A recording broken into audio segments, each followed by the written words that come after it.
All right, let's learn Plato's Allegory of the Cave.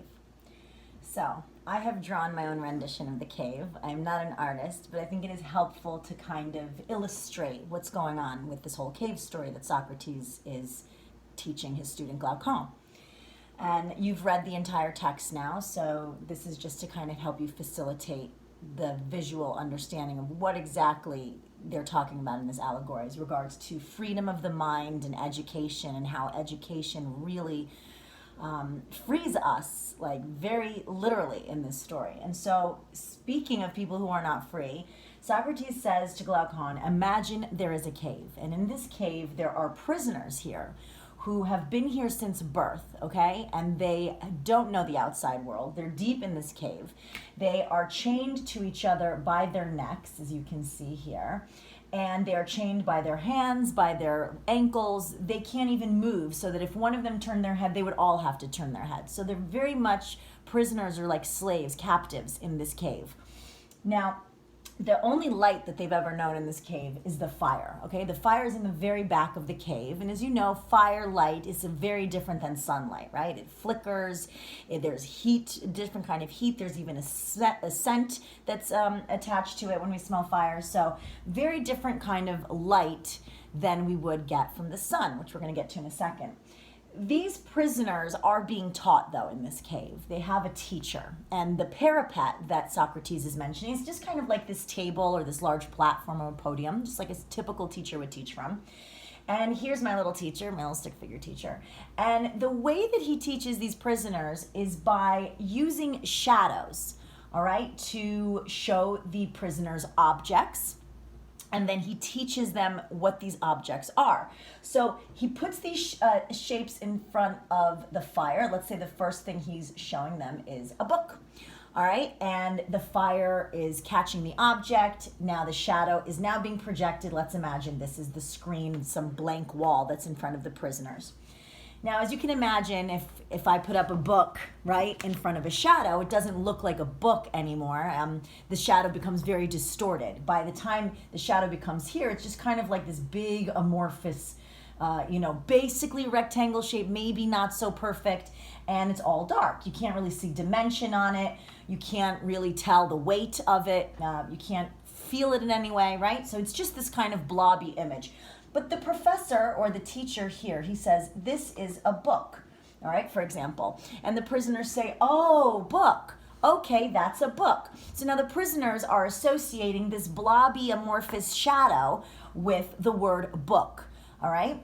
Now let's say that the teacher wants to teach him another thing, all right? And so he decides that he is going to hold up an apple, all right? And he's got this nice apple here, this beautiful, crisp, juicy apple.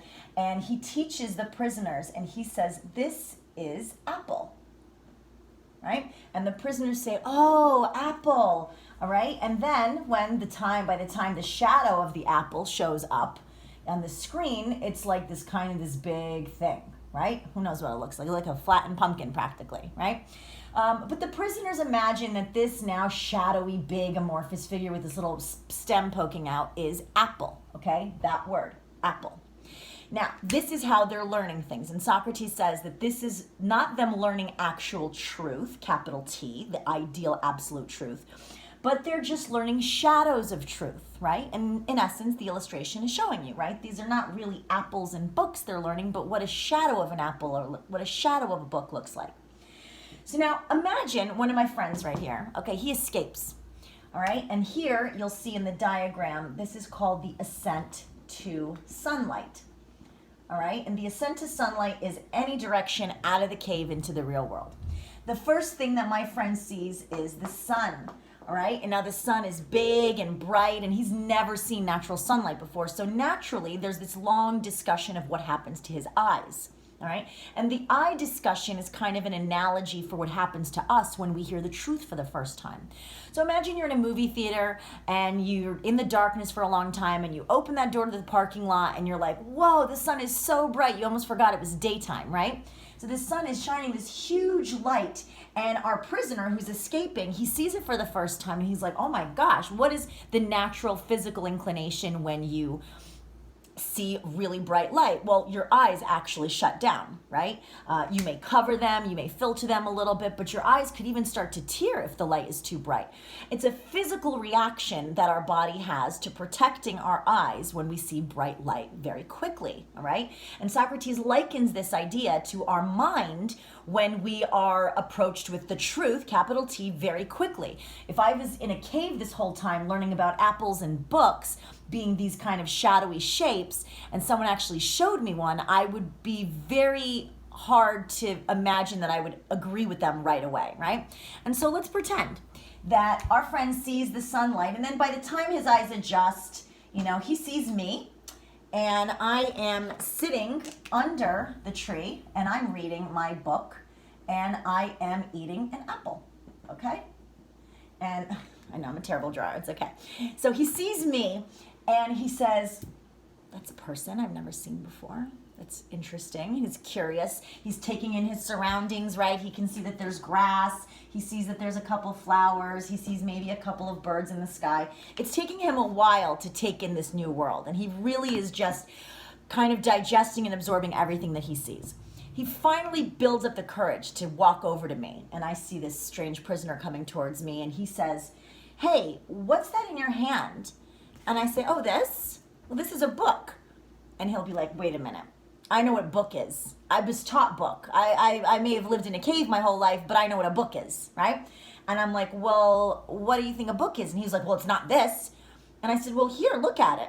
And he looks at the book and he holds it and he's like, wait a minute, this has some weight, right? And then it's not just like this two-dimensional thing now. He's picturing through and he's like, what is this? What's going on here? And I'm like, oh, well, these are the pages of the book. I mean, that's what we do with books. We read them. And this is the words and you have to read them, and that's what a book is.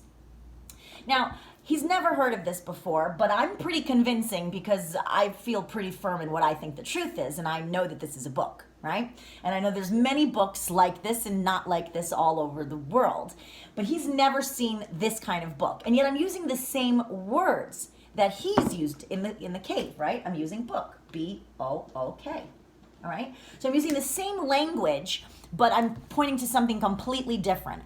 Now he can maybe imagine that this from far away with the shadow of the fire and kind of going back to his experience in the cave, that this could be what he saw, but he's really not sure at this point. And then he sees in my other hand, I have this apple. And he said, what is that? And I said, oh, this is my snack. This is an apple.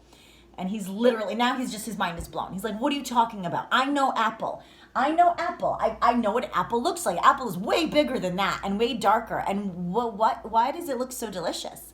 And I'm take a bite out of my apple and I say, well, we eat this. This is for nutrition. This is for food. And he is just stunned now. He takes the apple in his hand and he's looking at it and he smells it and he wants to bite it, but he's scared. He doesn't know if I'm tricking him, but I feel to him like I really know what I'm talking about because I'm not wavering in my tone. I feel pretty affirmed. I'm repeating the same things over and over again, and I feel pretty confident in what I know. So he's like taking this in. And now at some point, once he's realized that this is a world that he has never known before, and it may be more real than the world that he knew before in the cave, he feels a duty to want to go back and tell his friends, the people that he's been living in the cave with his whole life. So he goes back, right? He leaves me and he goes back in and he's now telling them, he's like, guys, you are not going to believe it. I went out and there was like this huge ball of light in the sky and there was like things flying and there was this weird stuff on the floor. It was like kind of green, I think. And it was a tree and I saw this lady and she was reading a book and eating an apple. And they were like, what do you mean eating an apple?